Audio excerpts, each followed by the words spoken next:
I started to get slower and my performances were starting to lag. My fastest days are behind me, or I can't do hard things anymore. I think that's false. And this guy comes behind me, he's like, hey, you need to slow it down. I was so slow, so ridiculously slow, and my wife was making fun of me. But over the course of that year, I improved quite a lot. And by 2006, I had reached my maximum speed of 7:03 per mile. And coincidentally, that year is also the fastest half marathon I ever ran. And when I got to mile 37, 38, I was passing people there. I felt phenomenal. I finished 12th place overall in a time of 11:58. So like 11 minutes off my time from 23 years before. I was so psyched about that. I set a personal best at that race that I had set 17 years prior to that. One of my biggest mistakes is letting the ego get in the way. They know that they're supposed to slow down, and yet they can't. When you obsess so much about keeping it under this number, you lose sight of the fact that you're doing this for enjoyment. It can be a challenging, frustrating, kind of counterintuitive approach. How do you coach some athletes through the early frustration phase?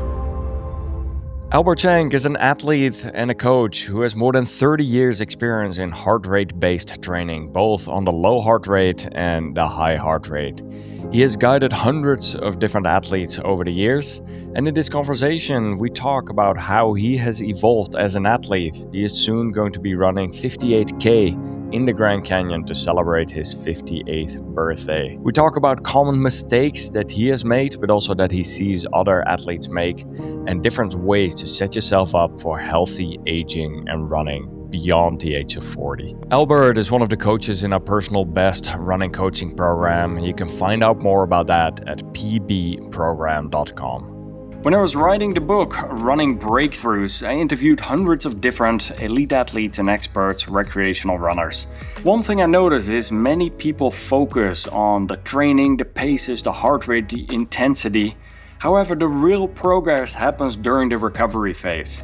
And one of the main ways to do this is by improving the quality of your sleep. I've been using the Somnus Lab sleep cooling system, and it is one of the easiest upgrades that just works. It is a temperature-controlled pad that sits on your mattress under your sheet.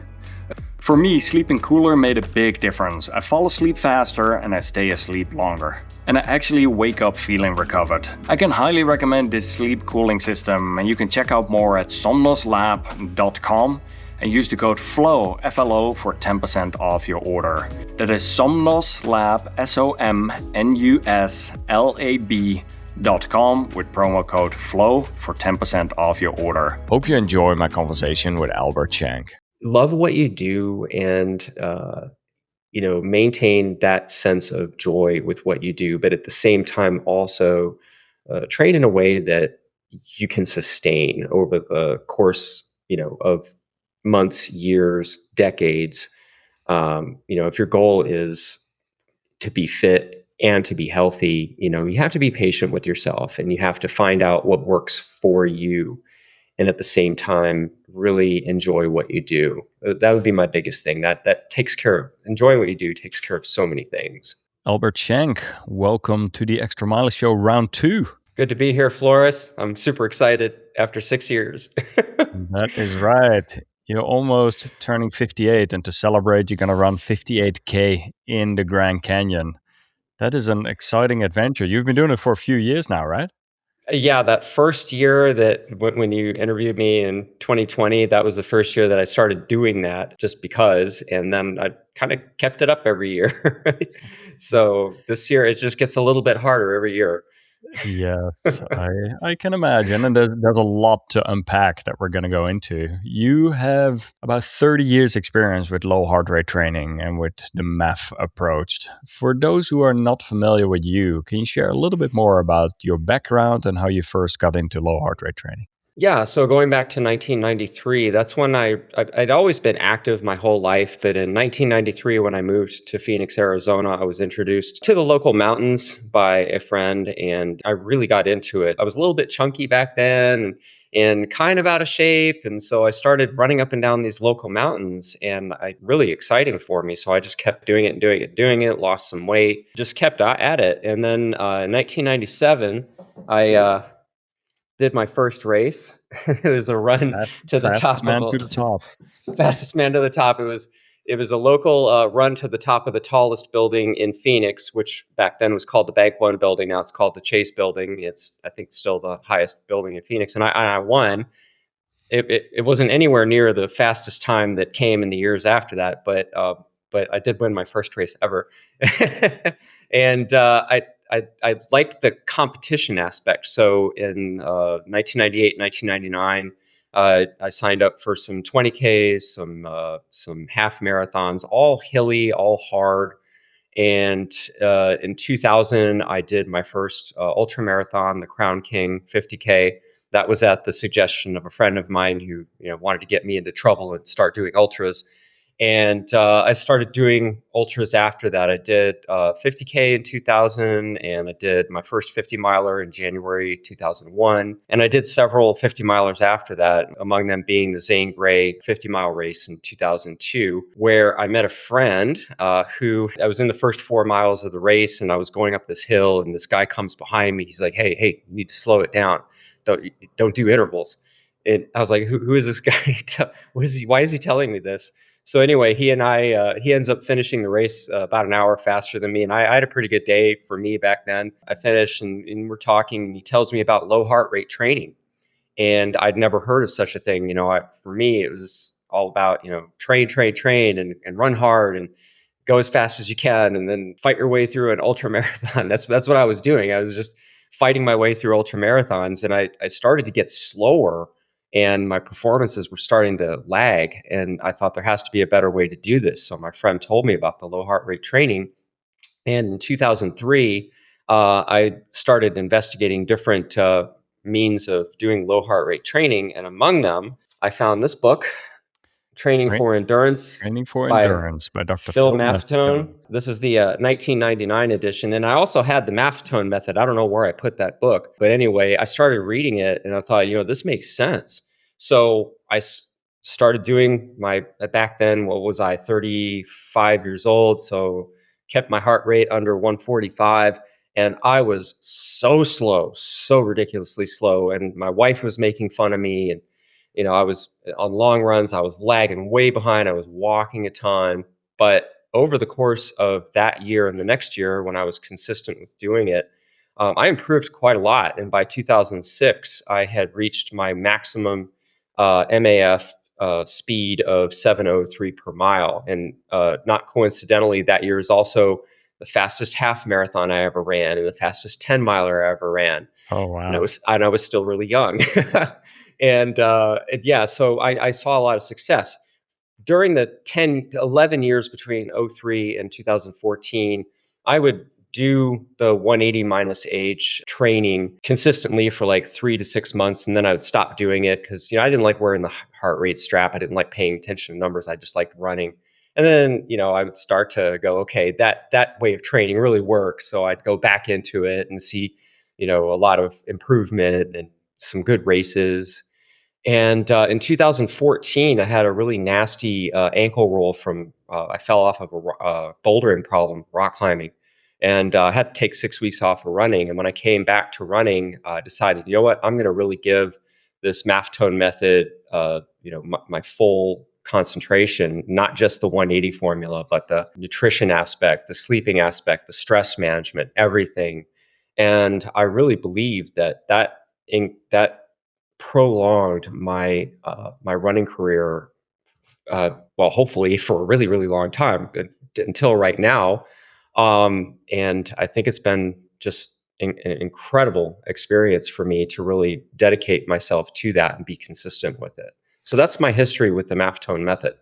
Knowing what you know now, because I know you're one of the coaches in the Personal Best program, you have been one of the moderators of the Maffetone Facebook group. Tell me a little bit more, knowing what you know now, what advice would you give to your younger self or someone who's just getting into low heart rate training? Because it can be a challenging, frustrating, kind of counterintuitive approach. Definitely be patient with the process. It does work for some people.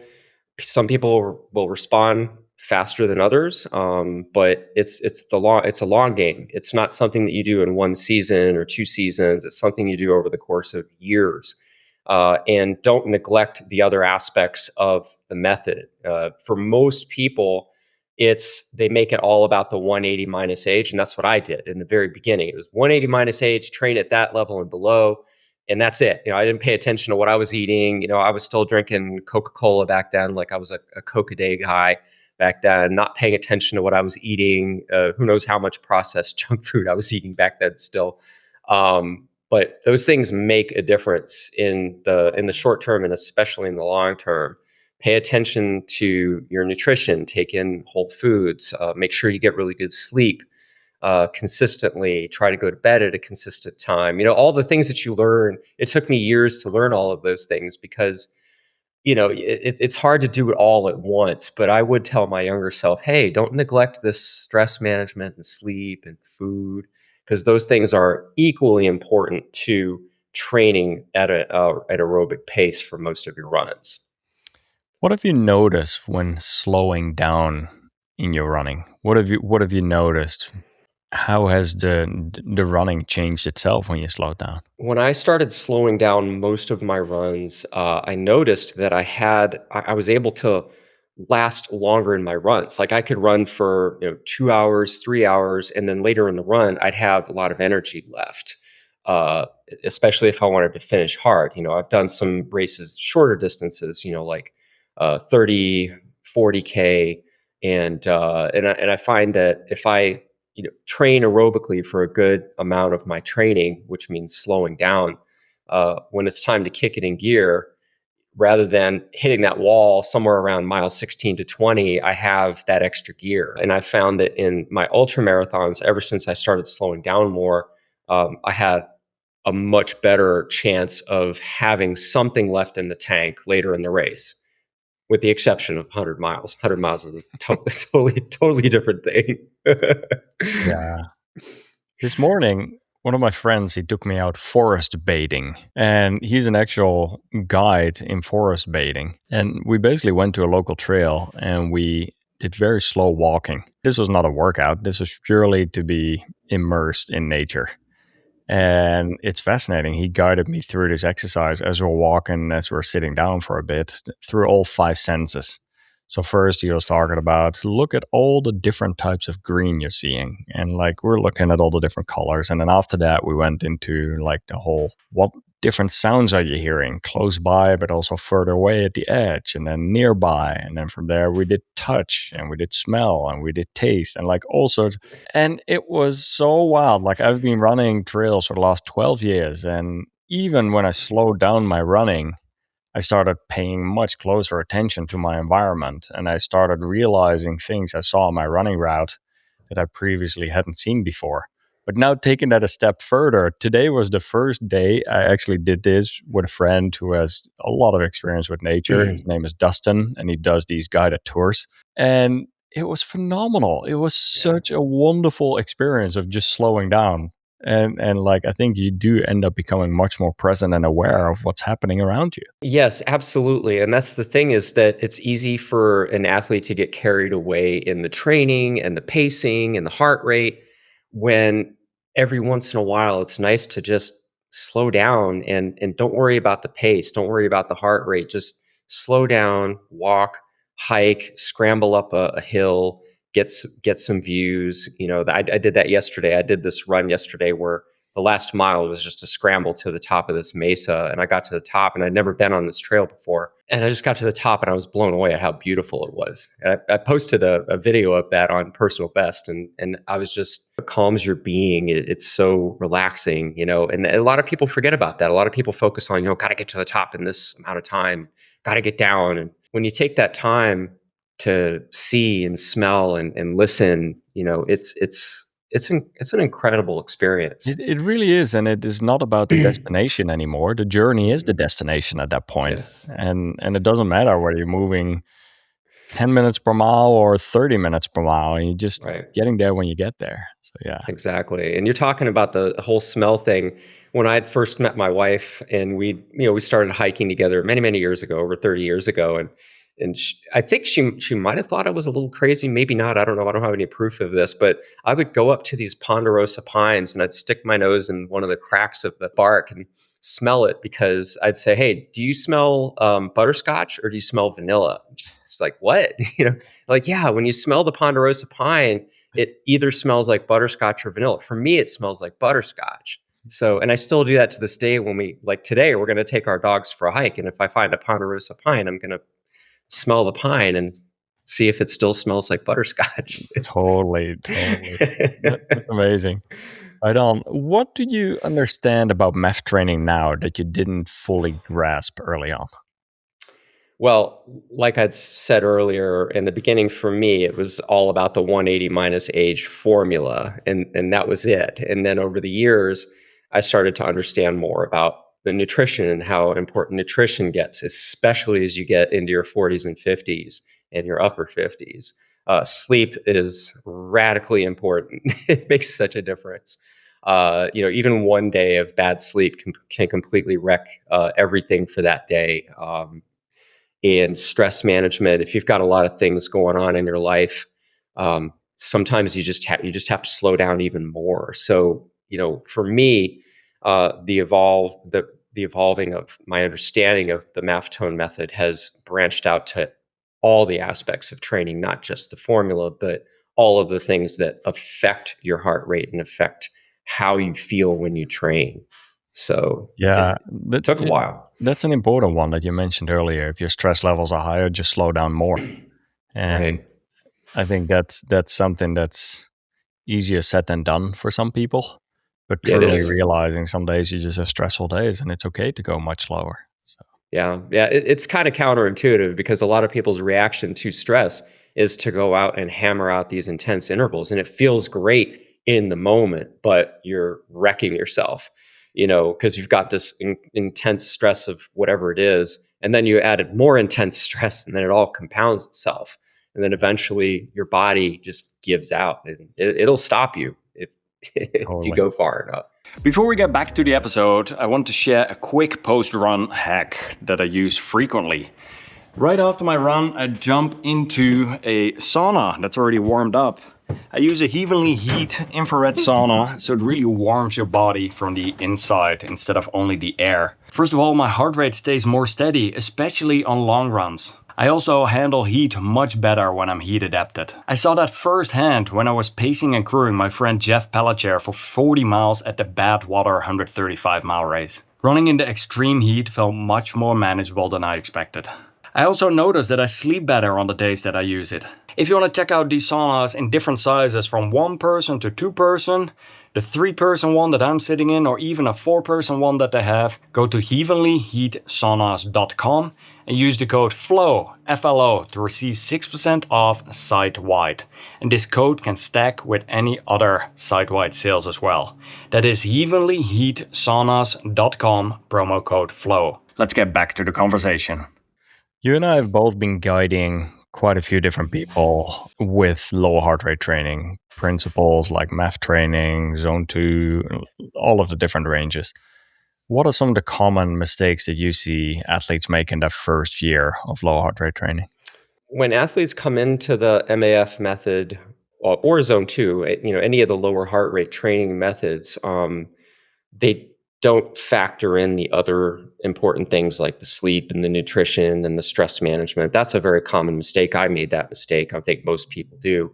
But another one is over obsession with the numbers. I think that it can get to the point where when you obsess so much about keeping it under this MAF number most of the time, that you lose sight of the fact that you're doing this for enjoyment and that it's supposed to be fun. And if you're having a hard time keeping it under MAF all the time, maybe it's time to put the watch to the side, take off the heart rate monitor, go for that park run with your friends, and just enjoy it. Because one run isn't going to wreck everything. You can't put a price on that enjoyment. That enjoyment that you're getting is completely worth it. So I think that over obsessing and just I'm not saying taking it too seriously, but taking it too far can actually be a detriment. And sometimes you just need to run, and that's what I do. If I'm tired of looking at my watch and looking at my heart rate and looking at numbers, I just don't look at it and I go for a nice little jog. That's what I did yesterday. Yesterday, I did not look at my watch one time for the whole 2 hours, 45 minutes I was out there. And and ironically, my heart rate was really low. There So, you go.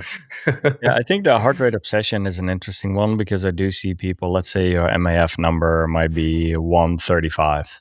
It's this notion or this mindset of once I go over 135, the whole workout is wasted, or I'm going, and it's yeah, like, no, yeah, if your heart rate goes to 140, 145, it goes there, and then you just realize maybe I got to step it back a bit and it comes down. But right. that whole part of like every beat makes a difference, and it's either a good workout or it's like you overdid it. And I feel when we zoom out and we do the majority of our workouts at the right intensity for that purpose of that workout, like we're already miles ahead for where most people train who are training in the in between zone. They don't train hard enough or they don't train Hmm. low intensity enough. At And the that's other another hand, mistake. That's another mistake that a lot of runners make when they do build up their base. I've seen people do a year, 2 years at MAF, and I'm like, yeah, you know what? Start putting some harder running into there. yeah, Do some interval training, or run hard up some mountains, or get on a track and do some 200, 400 meter repeats. To get some stimulus in there. It's okay.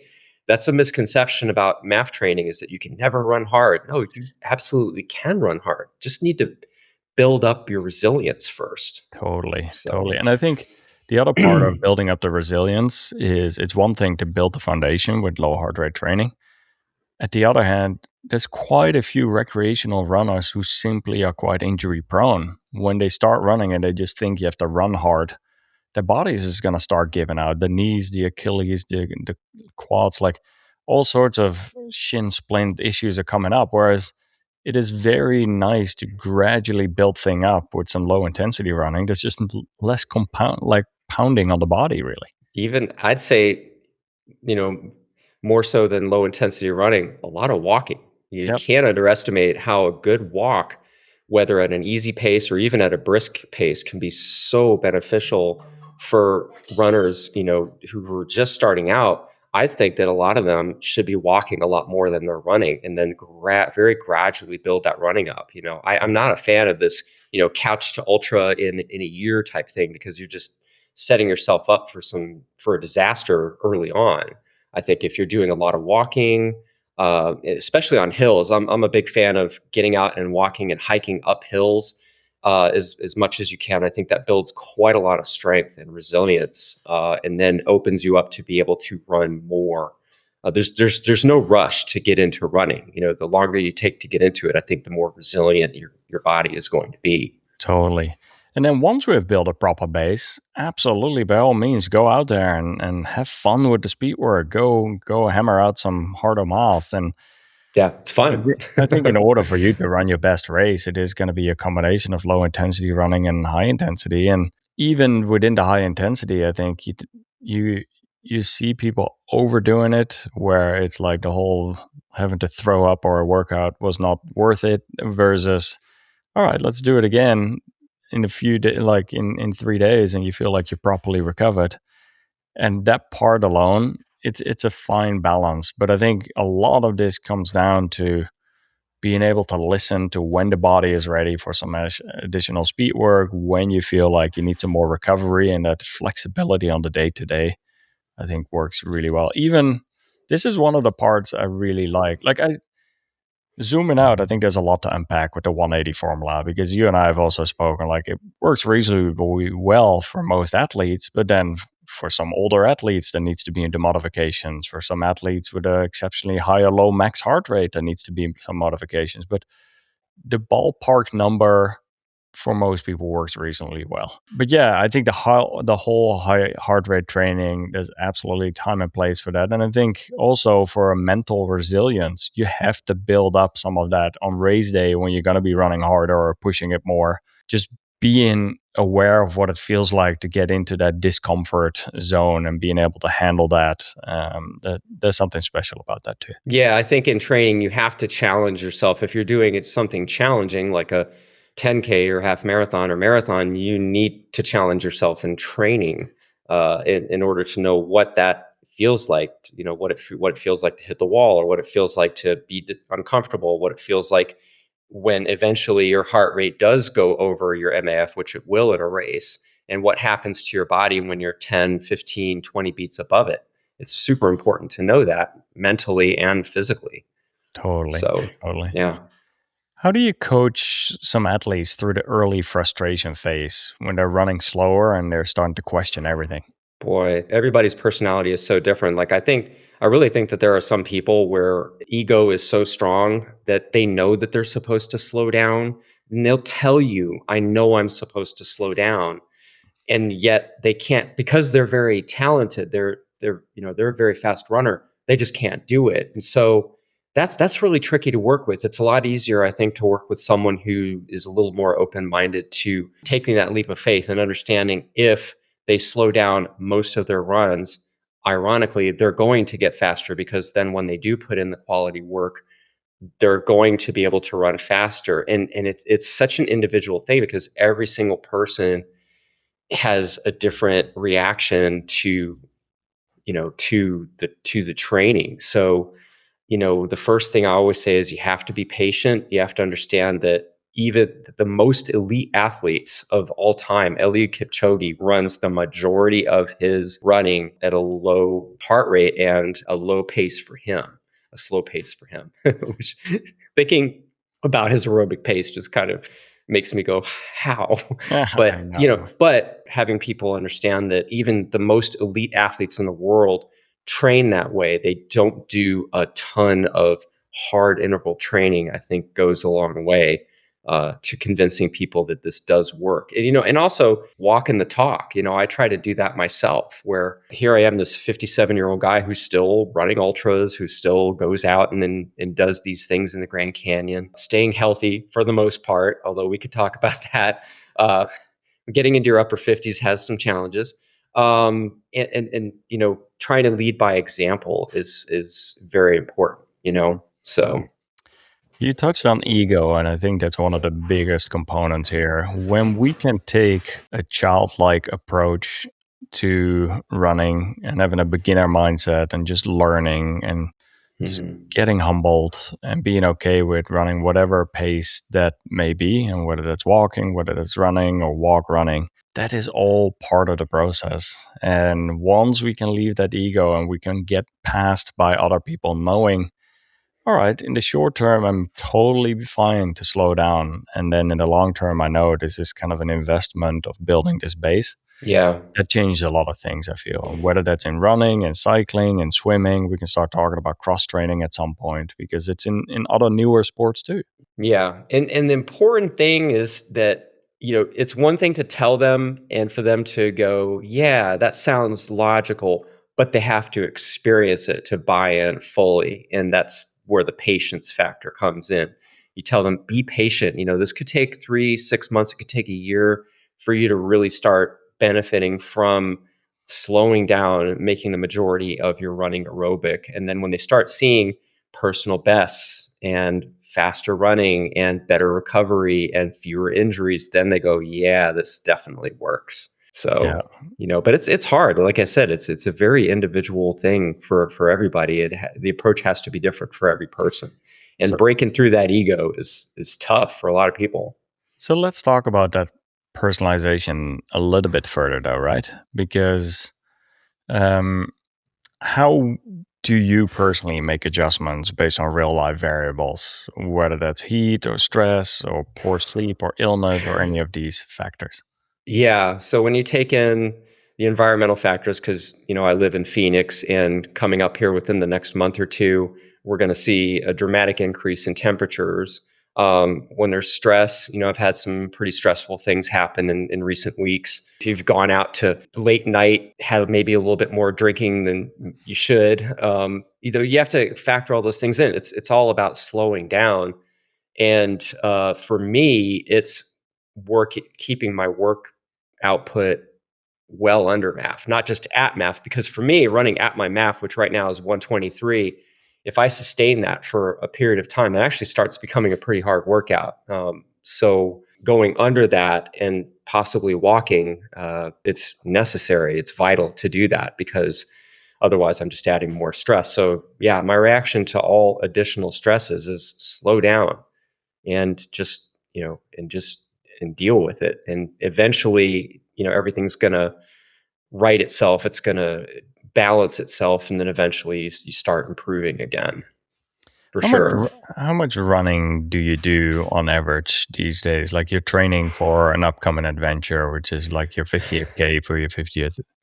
Well, right now I'm kind of coming back. I had a weird thing happen with my left leg. I had a my calf started twinging, so I shut down my running and just was walking and biking. And then that pain kind of migrated into my foot. My foot started to hurt really bad. And then I went in and got an x-ray and just to make sure I didn't break anything because it was really tender to the touch and nothing broken. And then that pain migrated to the bottom of my foot. I thought, great, now I have plantar fasciitis, which I never get. So running for the past 4 weeks has been very minimal. I even had 1 week where I didn't do any running. But now everything's good. Nothing hurts, knock on wood. And right now I'm in the 30 mile per week range, and I'm going to spend the next 6 weeks building up. And just doing a block of 3 weeks of gradual buildup, and then take a week down, and then do another 3 weeks. And by the end of June for my birthday, I should be good to go to do 58K in the canyon. And the good thing about doing 58K in the canyon is it's not a race. I do a lot of hiking, especially if it's a really hot year, which most years are very hot. So there's a lot of hiking involved, and pace doesn't matter. So I should be good to go for that. I'm definitely not going to prepare for any races right now because that involves more intensity, more mileage. So I'm going to put off all. I did have race intentions for June, and that's not going to happen. So I'm just going to put that off until the fall, and then do a build up over the fall to do races. But right now it's around 30, 35 miles, and I hope to get to 50-ish miles. 50, maybe 60 by the time I do the 58K. That should prepare me pretty well. Lots of hill training. There you go. How have you seen your heart rate zone shift as you've gotten many years of low intensity base building miles in? Gosh, it's so complicated because it depends on the stress factors, but I've definitely noticed my maximum heart rate has gone down. My maximum heart rate in the early 2000s was like around 190, and now it's at 170. I actually tested that about a year and a half ago. I got my heart rate to 168 on a really, really hard field test, and so I figured, okay, my max is probably a little bit higher than that. And that's one thing I've seen is my maximum heart rate has gone down. Obviously, my MAF number has gone down, but my running at the lower heart rates has started to feel harder. So if I remember running in the 130s and having it feel comfortable. That's not the case anymore. If I were to run in the 130s, it would feel pretty hard, and I wouldn't be able to keep that up for probably longer than an hour and a half, maybe. So yeah, everything has gone down. It's shifted down, but it doesn't mean I'm that much slower. I have experienced a little bit of a slowdown in recent years, but not that cliff. I don't want to see that cliff for a while. I know it's going to happen eventually. It happens to everybody, but I haven't experienced that. But definitely, I've slowed down a little bit. My MAF speed has slowed down. I can't do 703, but I'm somewhere in the eights right now, which is still, I think, that's still pretty good. So yeah. I mean, like everyone has different MAF numbers, and I think it is more when you're going out there and you're training consistent and you're putting in the work, wherever that number ends up being. And for some people, that might be an 11-minute mile. For some people, that might be an 8-minute mile indeed. And I think as long as we feel we're putting in the work and there's not specific factors significantly holding us back, because like you were saying, sometimes there are these blockers. We see people who are just under sleeping, and once they start sleeping more, they start seeing that MAF actually improve quite a bit. Yes. And I feel as long as these different factors that we can control are under control. I think the other one we've talked about is stress levels. Some of that is out of our control, but sometimes it is. If we can truly make recovery a priority, that makes a big difference there. Let's talk about strength training for a minute. In what sort of way are you implementing that? So I've been strength training pretty much from the very beginning. In the early days, it was mostly rock climbing and bouldering. And then my wife started to work at one of the local gyms as a fitness instructor and personal trainer, and she got me into lifting more weights. This was in the mid to upper 90s. And so I've always done strength training. And especially in recent years when I've gotten into my late 40s into my 50s, it's become a priority for me to get my strength training in. So right now, I do about 4 to 5 days of dedicated strength training, and the amount that I do, the intensity that I do, it varies depending on if I'm working towards a race or if I'm just not training for a race. But 4 to 5 days, about 45 minutes to an hour per session. I don't do super intense. I try not to get sore from any of my workouts. I think that when you're working out to get yourself sore, you're affecting your running quite a lot. You need to do more recovery, and so it'll affect your running. So I do a lot of recovery in between sets. And I go for heavy weights and not necessarily higher repetitions. And I set goals for when I'm strength training. I set goals that for certain exercises, eventually I want to be able to do this weight, or, in the last 3 years, one of my goals has been to do muscle ups. I always wanted to learn how to do muscle ups, and I learned how to do a muscle up.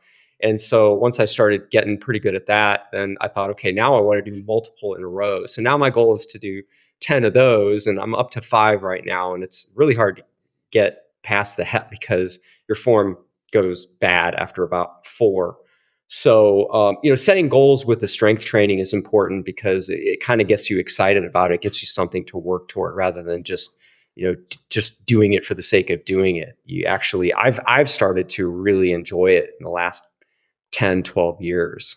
So it's an integral part of what I do. It can be a lot of fun indeed when you approach it right. And I see several runners in our program too that are in their 40s, 50s, 60s, 70s starting to implement consistent strength training and saying how much easier the running becomes and how much less injury prone, or like how much less injuries they experience really. Yes. And if you do get injured, how well you recover from those injuries. Like for example, in early 2022, I had my first and hopefully only ever major injury that I've ever had.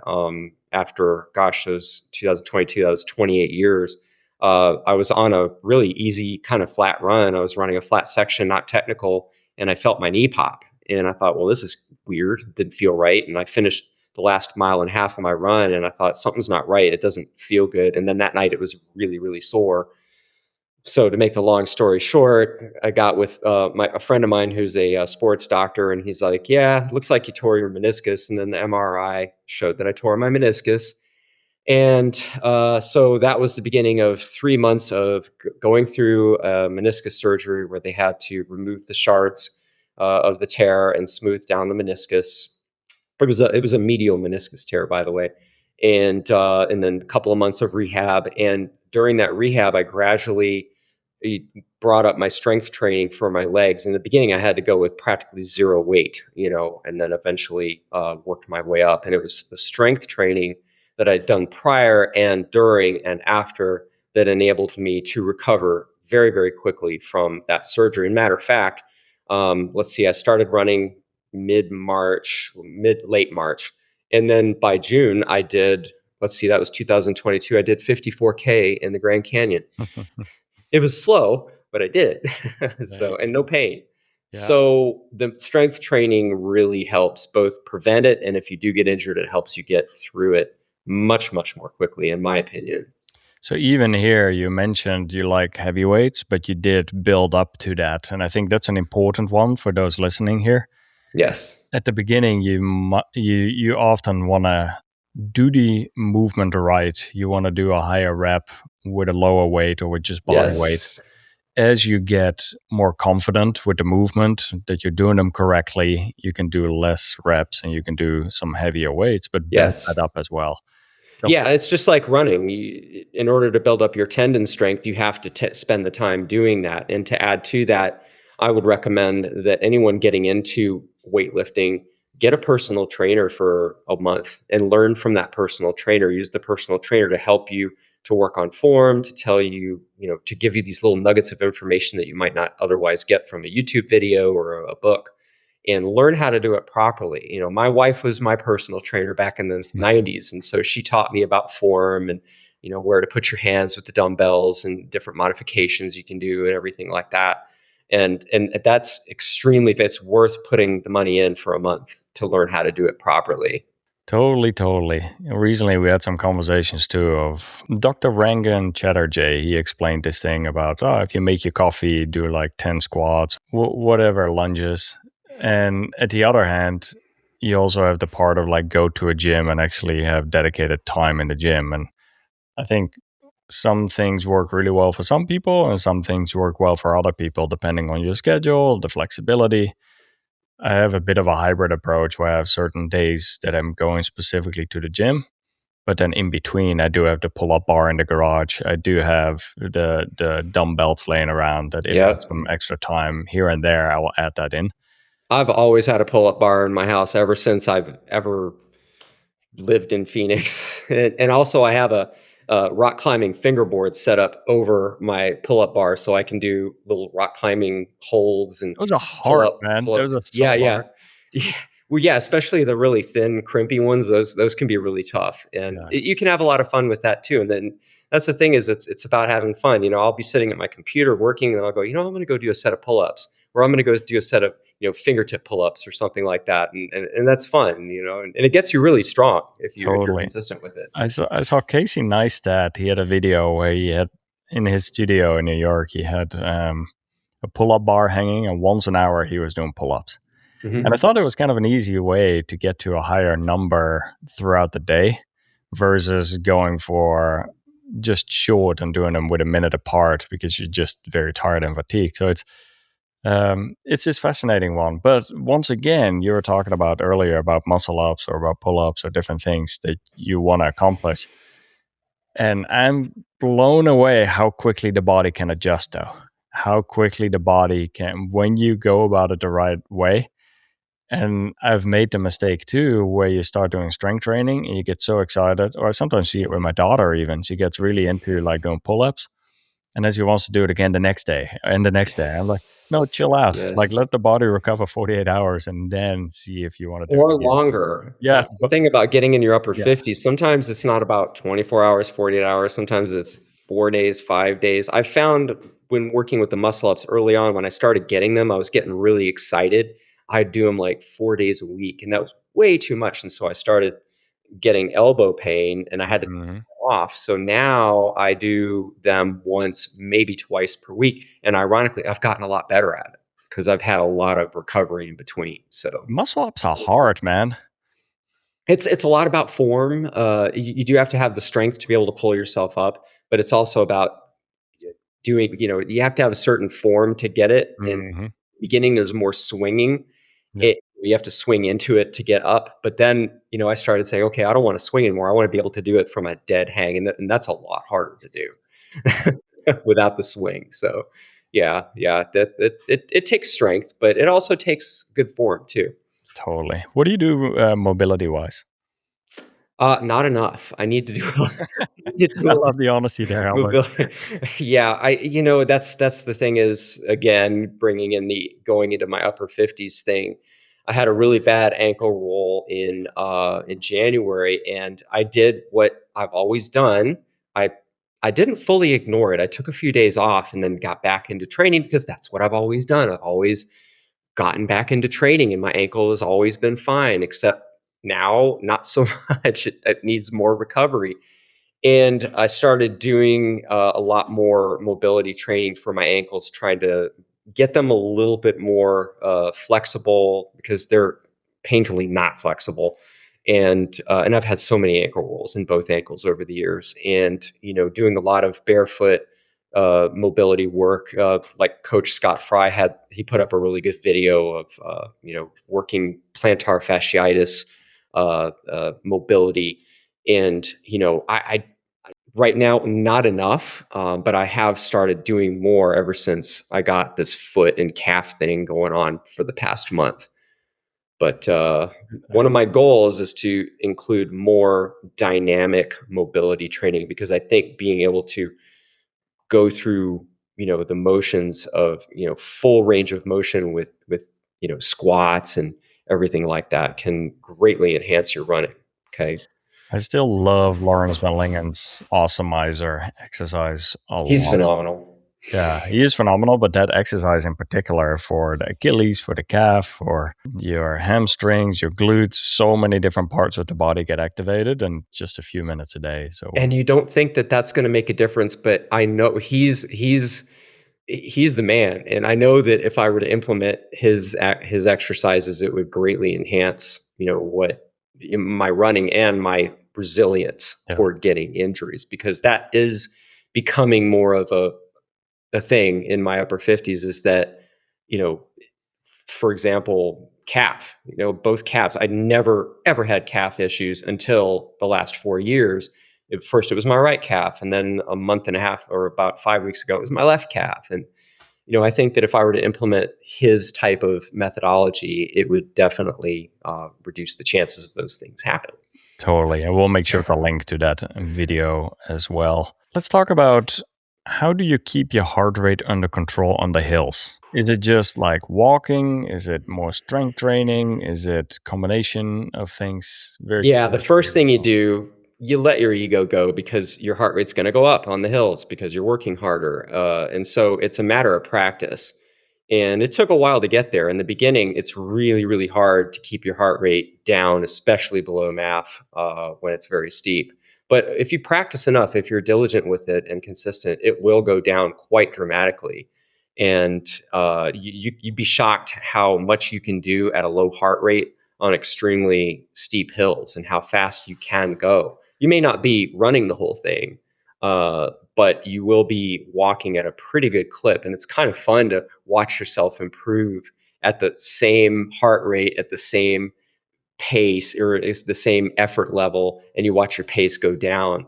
I going up really steep hills, it's exciting to hit, oh wow, I did a sub 20-minute mile on that mile. That's awesome. And then the next one, it's like 1850. Woo, that's great. But we're talking really steep, climbs that are like, 900, 1,000 feet for a Totally. mile. It's really Totally. fun to see that happen. But it's hard to get people to buy into that, because it is fun to push really hard up a hill. But if you do that in a race, if you push the early hills too much, you're going to crash and burn later in the race. So training that low heart rate on the hills is so important, and it will work. You just need to be super patient with it. Sometimes people enjoy running on treadmills. What have you noticed about running outside versus on treadmill when it comes down to heart rate in particular? So this is just an opinion. I can count on one hand how many times I've ever run on a treadmill. I'm not a treadmill runner, but I also don't have anything against it for someone who wants to do that, if they want to avoid the elements. Like, actually, here in Phoenix, running on a treadmill in the summer would make perfect sense, except I'm not intelligent enough to not run in the heat, even in the morning, when it's 90, 95, 100. I enjoy running outside, but I think that the good thing about a treadmill is that you can control all the elements. You can take away the heat factor. You can take away the wind. You can take away the radiant solar heat coming from direct sunlight on your head. And you can focus just on the workout. You can focus just on the pace and keeping a steady heart rate. So I think that if you live in, an area where you have extreme climates, it can be massively beneficial to have a treadmill. If it were me, and I'm only projecting my own beliefs about the treadmill, you have to get over the monotony of running in place for an x amount of time. That's what I have a hard time getting over, is running in place. Like, I want to run somewhere. But I think it could be extremely beneficial. And I think, especially for MAF training, it would be one of the best things to do for a MAF test. Set the treadmill at a certain speed and run at a certain heart rate, and watch. It's really easy to watch your pace drop, or your pace can get faster over time at that same heart rate. That's a perfect little lab experiment right there. Totally. Same thing with an indoor track. Indoor tracks, you take away all of those factors. I did indoor tracks for a while, and I just can't run on the indoor track anymore. But I did do that for math tests for a while, and it was very, very beneficial. That Very, is a luxury, having an indoor track indeed. There's not too many of those near where I live. So. Yeah, it's really cool. It's neat. It can be a little bit of a pain if there's a lot of people on the track. So, you have to dodge people left and right. So you have to pick the right times to be there when people aren't there. But, you have a steady 68-degree temperature, no wind in your face, no sun in your face. Oh, that's so nice. Yeah, and it's nice. And so you can be pretty sure that that test is comparable to your previous test and your previous test. Totally. So, yeah, I think treadmills and indoor tracks are great modality. The other part with treadmills that I sometimes see is people have a hard time with a heart rate, especially in the beginning. I think when you start with a low heart rate running journey, your heart rate might be all over the place, meaning you're trying to run a certain pace and then you have to walk again and then you run and then like it goes up and down and sideways. Whereas sometimes people put the treadmill on a slight incline and they just go for a power hike. And they just hike and they're able to get the heart rate very consistent for a steady period of time. Let's say your heart rate is 135 to aim for. And then during the entire workout, like after the warm up and cool down, you basically just have it steadily at that pace. And I think it is a nice controlled environment like you were talking about, indeed. Mm-hmm. Yeah, definitely. If you can get through the mental aspect of the monotony of it, it can be incredibly beneficial. That and a stair stepper, the one that's the actual stairs, is phenomenal, phenomenal workout, and another good way to work hills at your mat and below without having the elements being a factor. Totally. For someone newer to low heart rate training, what do you think about weekly volume if we're looking at hours? Like, I think hours makes more sense to look at versus mileage because everyone is at a different aerobic pace. But especially for those in their 40s, 50s, and beyond. Yeah, especially for those in their 40s and 50s and beyond, I would advocate for a really conservative approach because, I've seen so many people get into running. They start their running career in their 40s and 50s and they improve. They see this great improvement really fast. And the problem with that is they haven't put their body through resilience training for long enough. And so they're, without really knowing it, they're going too hard too often with too much volume.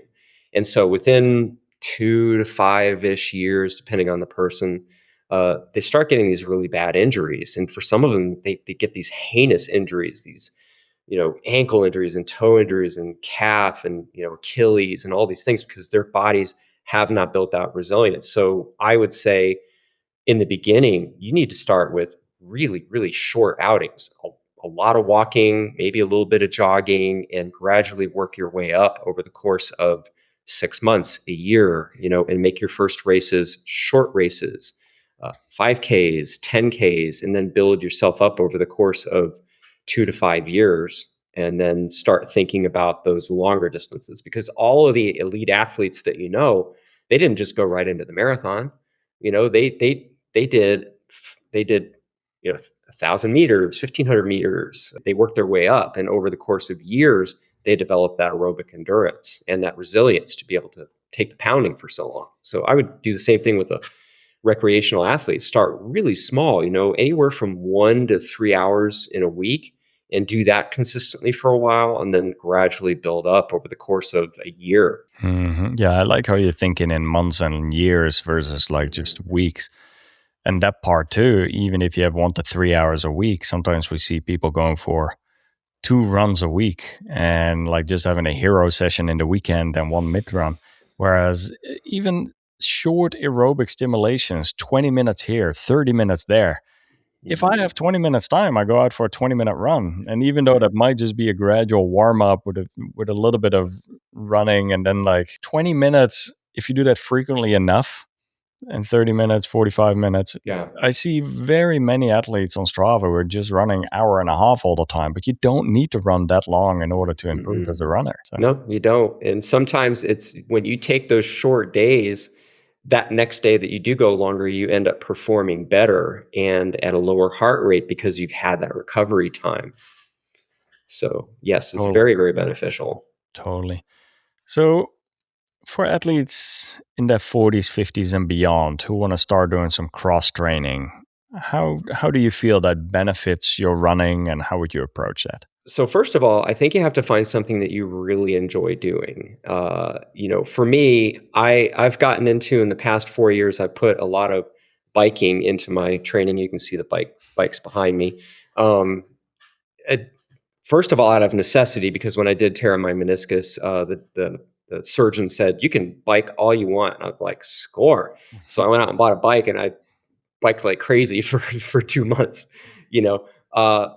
And then I've always bouldered, rock climbed. I still do that. I haven't been as consistent this year with it, but you have to find something that you enjoy doing, and it can really complement your running. First of all, you're getting away from the running, and because running, if you're always running, it can become tedious. It can become Hmm. laborious. You can get to the point where like you don't want to go out and run that day, and that could happen more consistently, and getting away from it can make you more excited about getting back into running, and it gives you that opportunity to recover from running while at the same time maintaining fitness.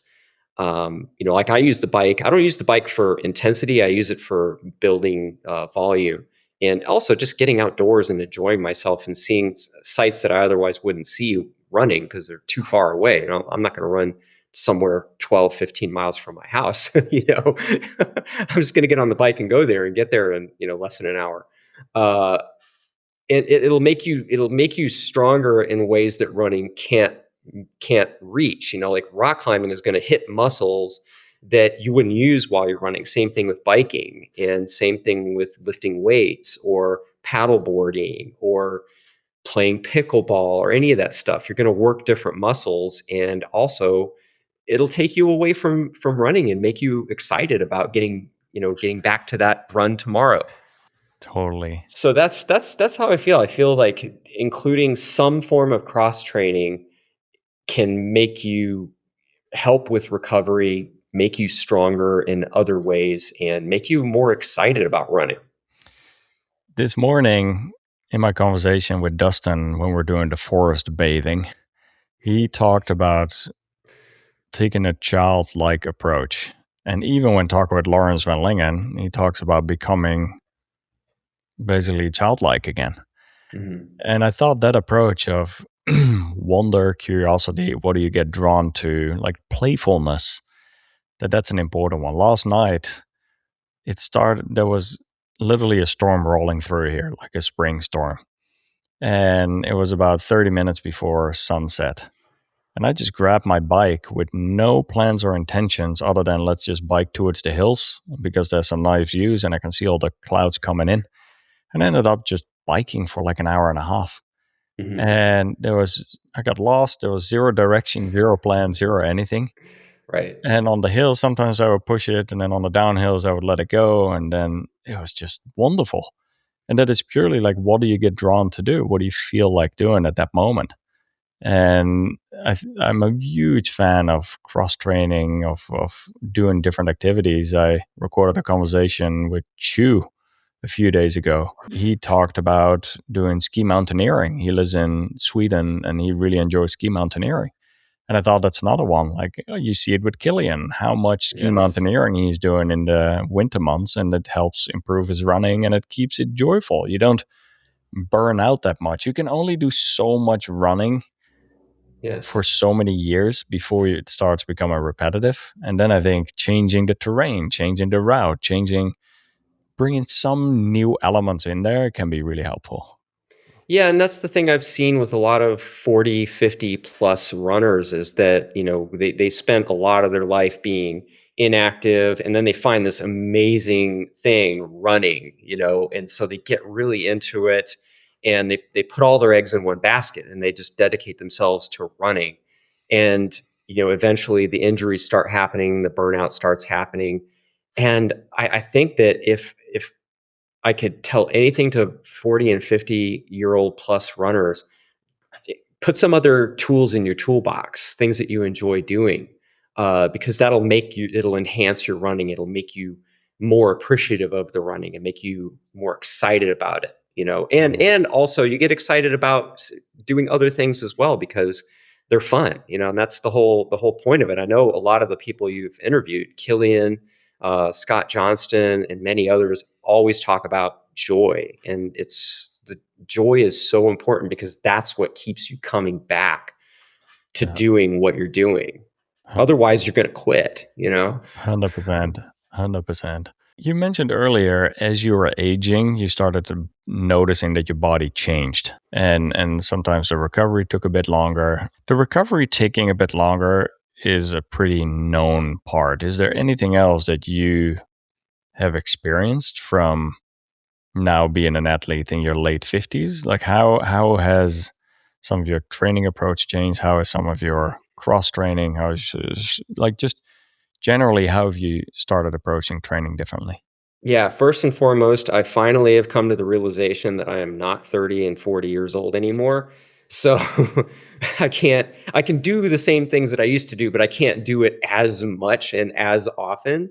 That's a pretty big realization. It's kind of like duh, of course, but when you're on that train and it's chugging along and things are good, it's good. But then eventually the train comes off its tracks, and as an aging athlete, since our last conversation on the podcast 6 years ago, I did my first and maybe only 100-mile race, and that was just so hard. It was so hard on the body and mind.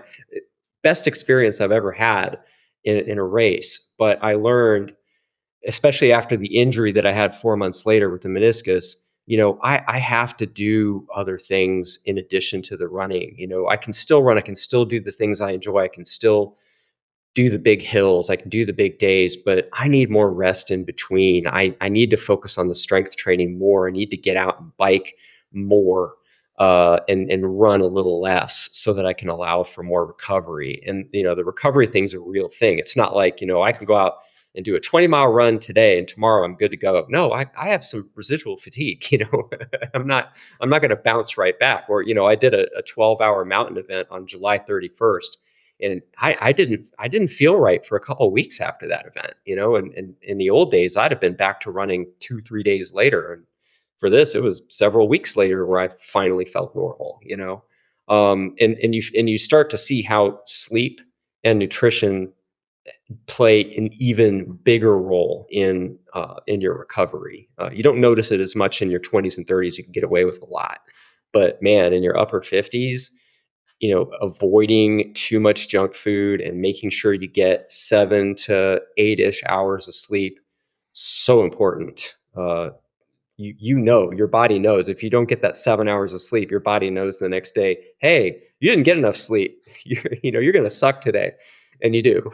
So those are the biggest things I've noticed going into my upper 50s is having to lower the volume, do other things in addition to the running, focus on strength training, and pay attention to the sleep and the nutrition even more so than before. Totally. And gratitude too. Also having intense gratitude for still being able to do these incredible things, going out in the mountains for hours on end, being very appreciative of that, because it can be taken away from you pretty quickly.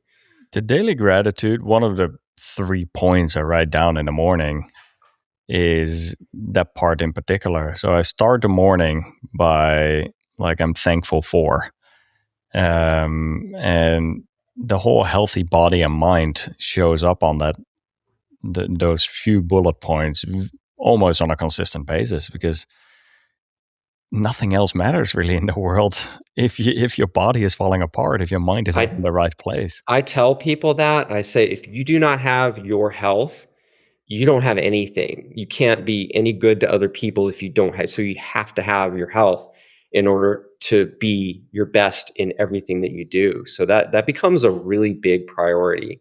When you're younger, you can get away with a lot more, fudging, but yeah, the fudge factor becomes much less when you get into your upper 50s and beyond, I'm sure. Totally.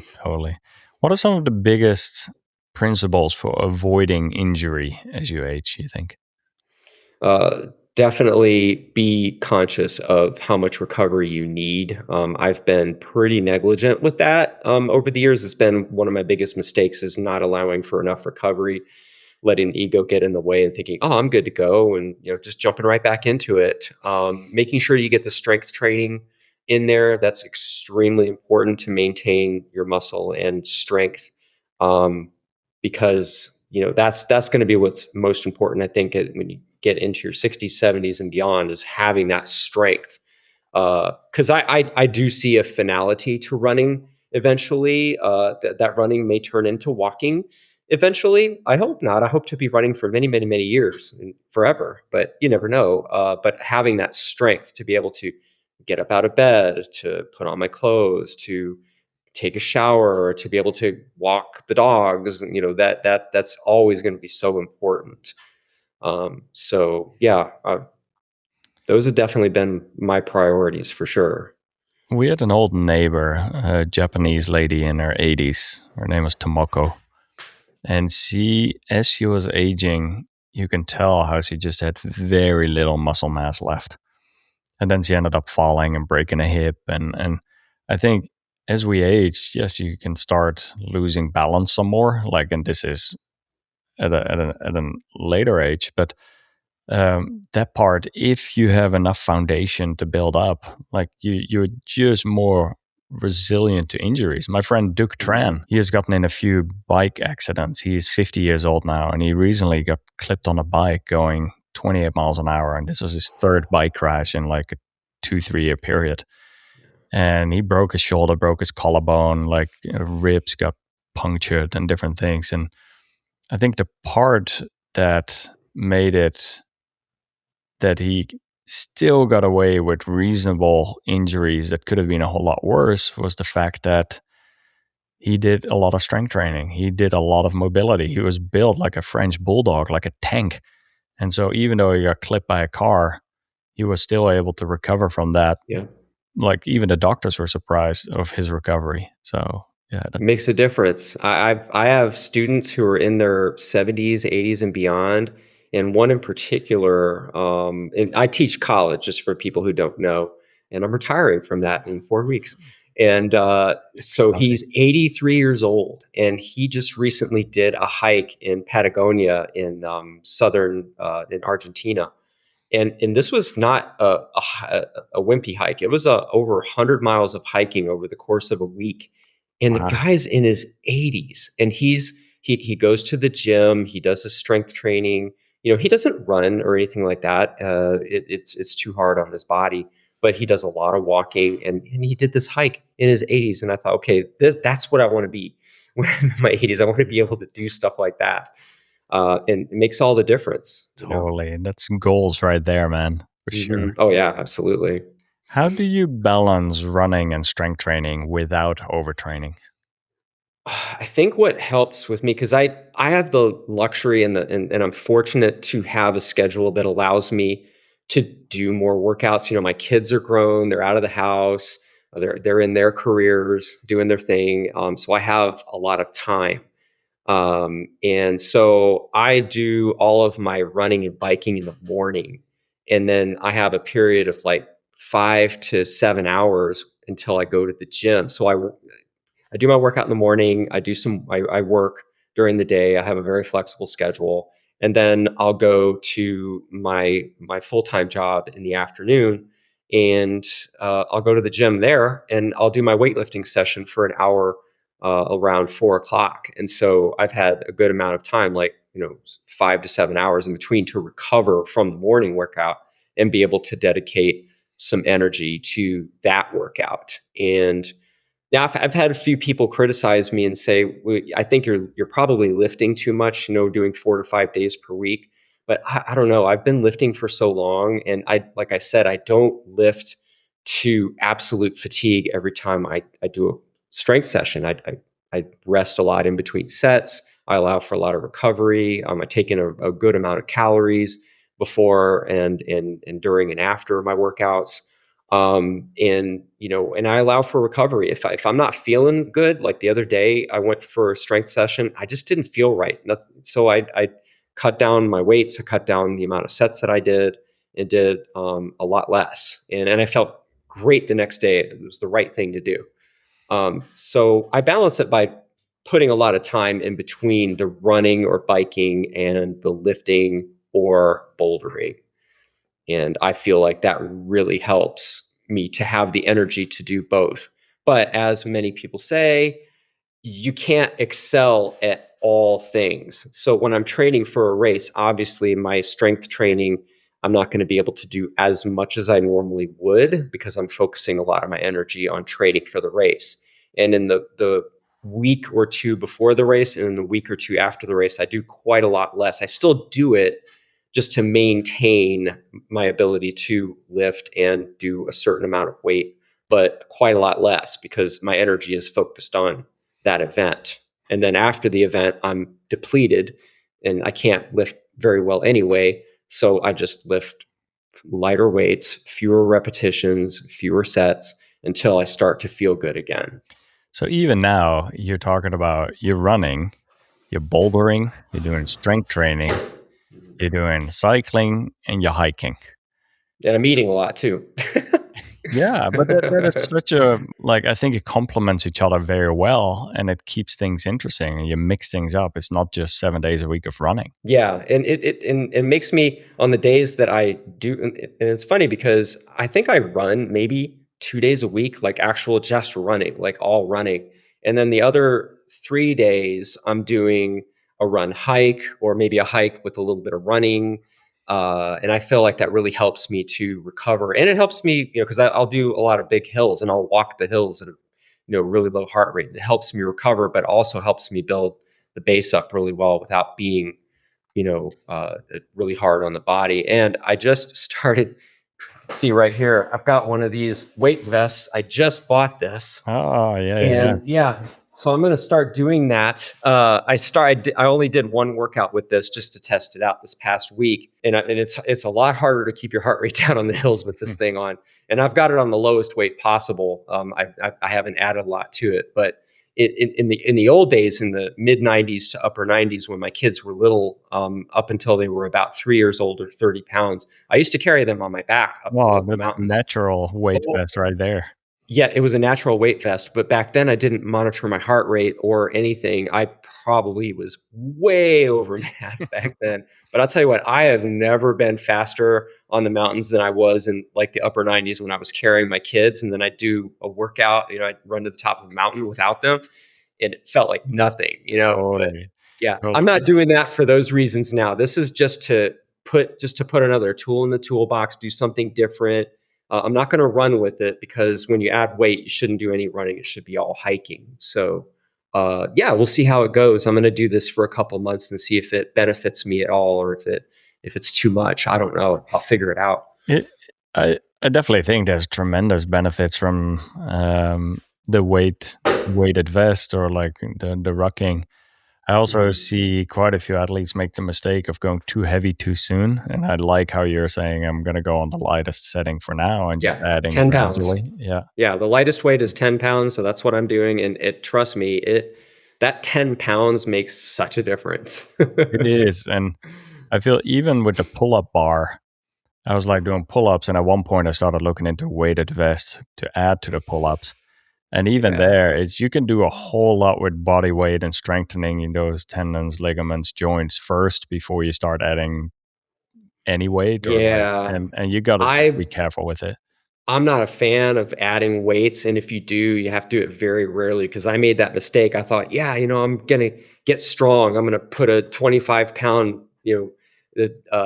weight to my waist and do some pull-ups and then ended up with elbow injuries, of course, because I did too much. So you have to be careful with adding weight because if you do too much, it can definitely injure you. So that's going to be my approach with this is take it easy, all walking, nothing really hard, math and below. So there you go. Yeah. You mentioned earlier you're doing the cycling. What do you do heart rate wise on the bike? Do you notice that your heart rate is lower on the bike than on your runs? It is really hard to get your heart rate up on the bike, especially on the flats. Like I can get it up there, but to get my heart rate into the 120s versus running, I have to go a lot harder on the bike. If I do a hill, I can get it up there pretty good, pretty quickly. But for me, the majority of my biking is for enjoyment and for recovery. So I'm in the high 90s, low 100s for the most part. Really, really low level zone one heart rate. And occasionally I'll knock out a bike ride at like 110, 115, which feels hard, That So is exceptionally low, man. I will say for me, when I notice typically a difference of about 10 beats on the flat running versus bike, where effort wise, it's about 10 lower on the bike versus on the run. And I think Mm, that's more pounding on the body. Whereas with the bike, you naturally move more forward easy. But then again, indeed, once the hills get added, I often have it where I'm running up a hill and I'm passing bikers who are almost standing still on the bike. So it's an interesting one, the combination where depending on the grade of the hill and how hard you're right. pushing. But yeah, Yeah, yeah, and that's the beauty of the bike is that it doesn't pound your joints, and that the pounding of the joints, that does become a factor as you get older into your 50s, and you just have to keep that in mind. And doing the bike is just such a good complement to saving to the running and saving your body for sure. totally. But yeah, those uphills on the bike, they're really, really steep ones. I'll be looking at my pace and going, man, I can run faster than this, Yeah. Have you had a race in recent years where you feel everything came together? And if so, what made it work that year? Yeah, so last year I did, after a 23-year hiatus from the Zane Grey Highline Trail 50-mile race, I signed up for it again, and I got really excited about training for it. So I trained, and one of the changes that I made was I made sure to be very consistent with in my long runs with my consumption of calories. I felt like one of the reasons why I was fading really hard late in ultras and it was just left super sore with super sore quads and no energy and a really low heart rate, like, low at a point where it wasn't good. You should be able to get your heart rate up later in a race. And I couldn't get it up, to 110, 115 even. And so I started consuming more gels. I was trying to get 2 gels per hour, so one every 30 minutes. And that's how I trained. And I did that in the race. I was extremely consistent with it. And what I found by staying consistent with my hydration, and I got lucky because it wasn't a very hot day. Zane Grey can be very hot, and I got lucky last year. It was very cool. And by staying consistent with my calories and my hydration, when I got to mile 37, 38, and there's this like 900-foot climb, I was passing people there. I felt phenomenal. Now, 5 miles later, when I was jogging at the top of the Muggian Rim, it's a pretty flat 3-mile area. My legs were pretty sore, but I still had energy. And what I loved about that race is I was able to finish in the time that I wanted. My goal was to go under 12 hours for that race, and I did. And I was able to finish running hard, and not be absolutely destroyed. And I recovered really well from that 50 miler. And this is the funny thing about it. Back in 2002, I finished in 12th place overall, 10th place male in a time of 11:47, which, for me back then, that I was pretty psyched about that because Hmm. going sub 12 hours on that course is pretty hard. The elites, I don't know how they run the times they do, but they're a different thing. And then this race, and it was just out of fairness, it is a different course. It does have bigger climbs, but there's a section that's a little easier. But I think the difficulty is pretty similar. Same elevation gain as it was back in 2002. I finished 12th place overall, and I got 10th place male in a time of 11:58. So like 11 Wow. minutes off my time from 23 years before. I was so psyched about that. I couldn't believe it. I was like, oh my gosh, I'm older and I finished pretty close to that time. So yeah, everything worked really well in that race. I met all my goals and I felt, as good as you can after 50 miles. I'm not going to lie, my legs were super sore, but I recovered really well from it. And I think that's because my training, I really worked on the nutrition aspect and really nailed it that day. Nutrition in an ultra is so important. It really is, and it is where the recovery starts. And so I think that not only applies to training runs and making sure if you do a long training run to take in enough calories, but even Right. after a training run, like get in enough calories to recover well. Yeah. But then even during a race, especially when it's that long of a race, you need the calories to move yourself forward. It's this fine line, right? Like for some people, when we're talking about 2 gels, I assume you are taking the gels with 30 grams of carbs in it. So that would be 60 grams of Yeah. carbs. For some people listening, they might take gels with only 20 grams of carbs. So it's 40 grams of carbs an hour, which depending on the length of an event you're doing, that might be significantly under fueling still for some people. But here's the thing, for you on a 50 miler like this in a 12-hour time frame, you're in your zone 2 or in your zone 1. I would say almost the entire race. There's not much that you're going to be in zone 3 for a duration of an event like that. No. But here's the interesting thing. Even in zone 2, as much as your fat burning, majority of your fat or of your energy is coming from fat, you're still using like glycogen. And so at some point, you need to have enough coming in there as well, or you're going to bonk or you're going to run out of energy. And it does feel harder later in the race. You know, a 120 heart rate an hour into it versus a 120 heart rate when you're 46 miles into it feels way, it feels way different. And having those calories available to your body really, really makes a difference. And I think that's been one of my biggest mistakes in many of the ultras that I've run, is that I just didn't take in enough calories. You know, you get all excited, you're running and everything feels good, and all of a sudden, bam, you hit the wall and everything just falls apart. Well, probably because I didn't take in enough calories, So It is, yeah. it is wild. Even Ryan Hall brought up one thing when we were in the Grand Canyon a few weeks ago. When I asked him what's your max heart rate, and he can still get it up very high, like close to 200. But then he does say, but when I'm tired or fatigued, I cannot get it up at all. Like, it's one of those things where he was talking about how low his heart rate is when he's tired and fatigued. So low heart rate is not always a good thing. And the same with a low resting heart rate is not always a good thing. It can be a sign of overtraining too. And so that's when I notice that I know that I'm fatigued, is if I go out for a run and my heart rate's really low, yet I feel like it's a slog and a struggle. So I'm like, yeah, I'm definitely fatigued. I need to maybe walk more and go at a lower heart rate and just get this done, maybe cut it short, get some more recovery, because low heart rate doesn't always necessarily mean a good thing. It could mean that you're very fatigued. Now, if you're running at a low heart rate and you're feeling great and you've got this great pace, yeah, that's how you're supposed to feel, Totally. The other part that I've noticed is sometimes people go extreme with starting out with low heart rate training, thinking they have to go very low carb and keto and all that. They not only notice their pace slows down significantly when they're on very low carb, but they're missing that top gear where they just don't have that oomph to go faster when they want to. And it's something real. I've experimented with it myself as well, where it works to some extent when you're running at a low intensity, but once you start wanting to run faster, you just don't have the energy for it. And it's a wild one. So I think, yes, nutrition is very individual, but you need the energy in order to run faster. And I think it's a balancing game. A lot of journaling to see what works, what doesn't work, what conclusions. That's what training is for.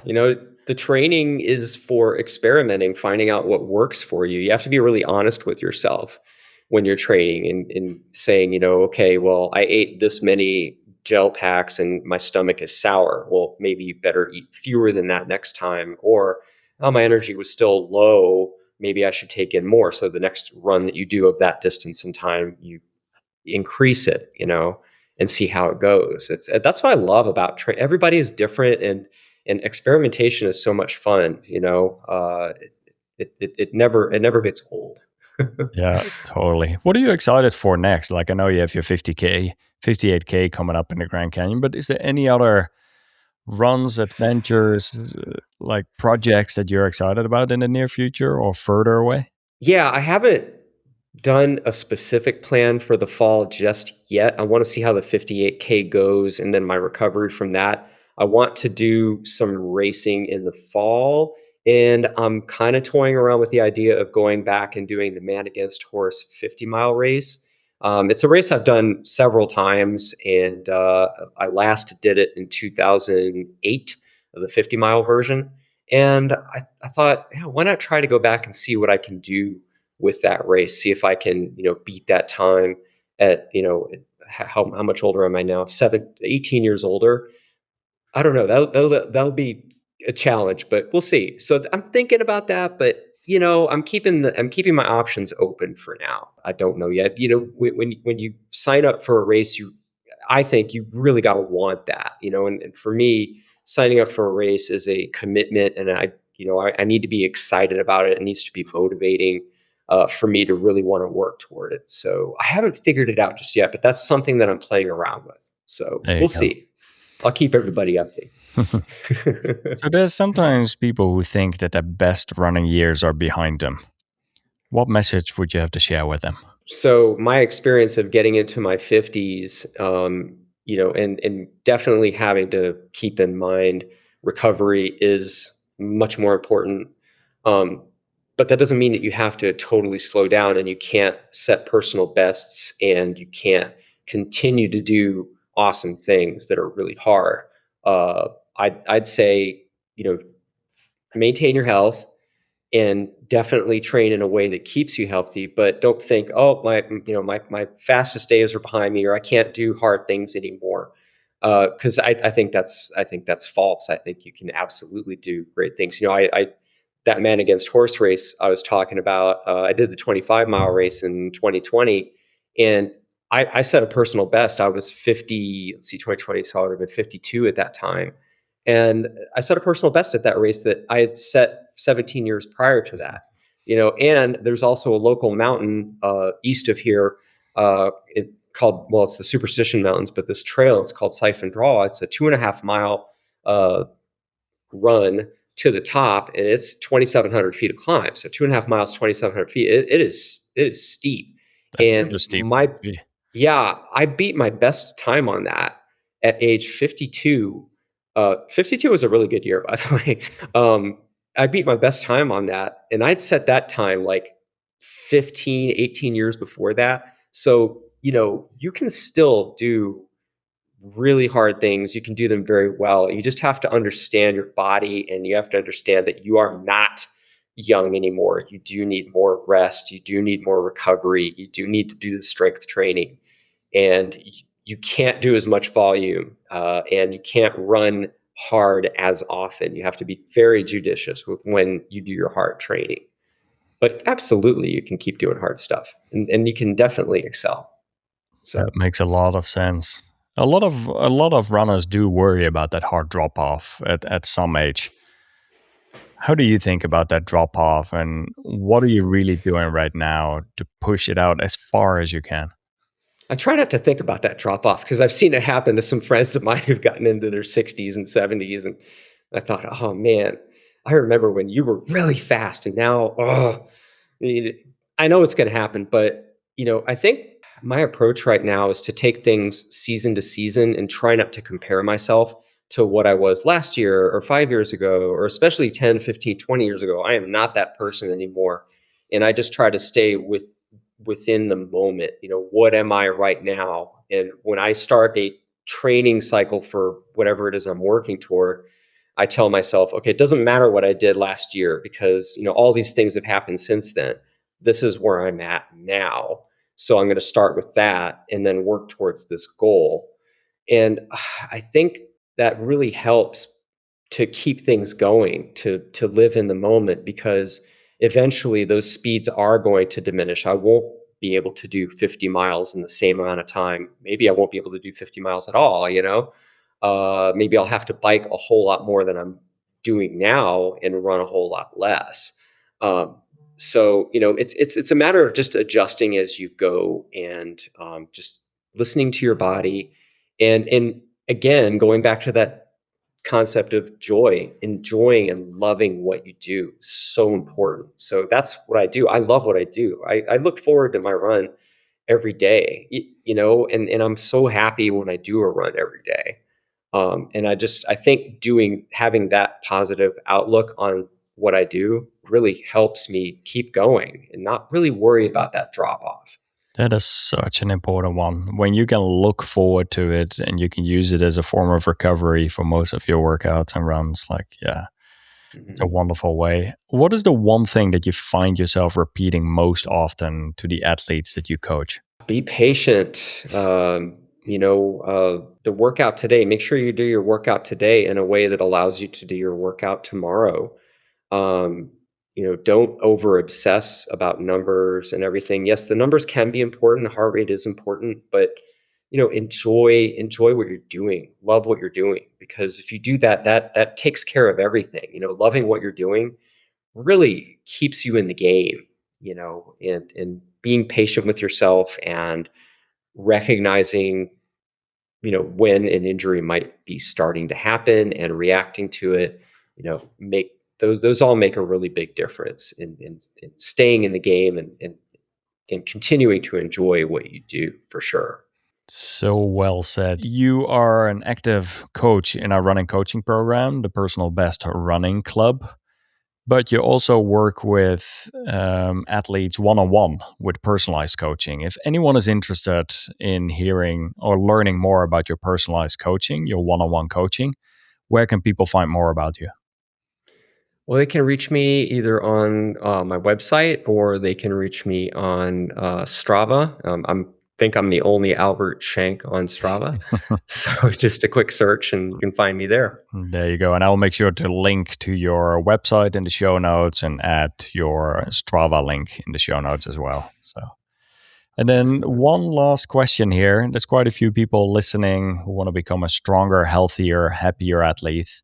Do you have any closing thoughts you would like to share with them?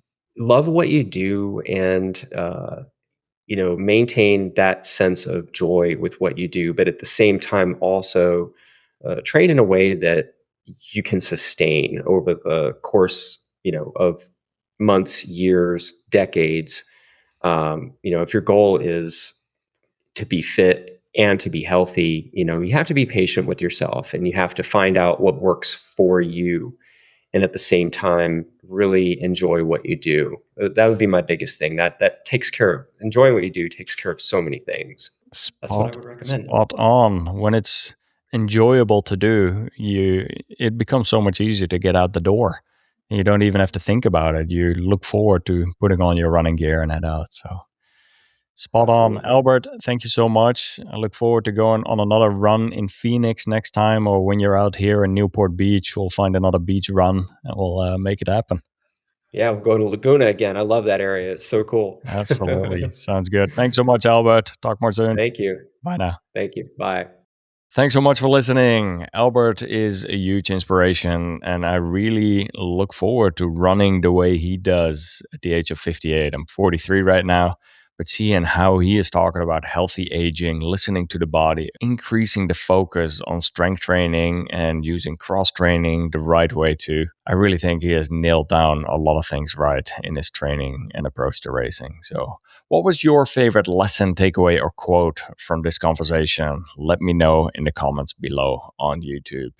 Albert is featured in my book, Running Breakthroughs. It features different recreational runners, elite athletes, and experts with all of their different takeaways. And I just want to say, every day I'm getting messages from people around the world who say that certain things stood out from them about the book, or that they have gifted someone else a copy of the book, or that it has made a positive difference in their racing or in their training. And I just want to say thank you for all of these nice messages. It was a lot of work to write the book and to record the audiobook, but I really am glad to see that it resonates with many of you.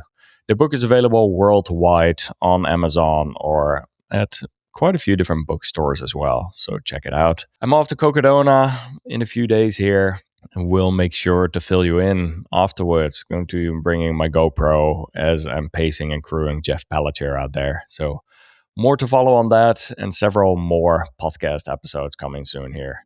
Thanks so much for listening, and have fun out there on your runs. Bye now.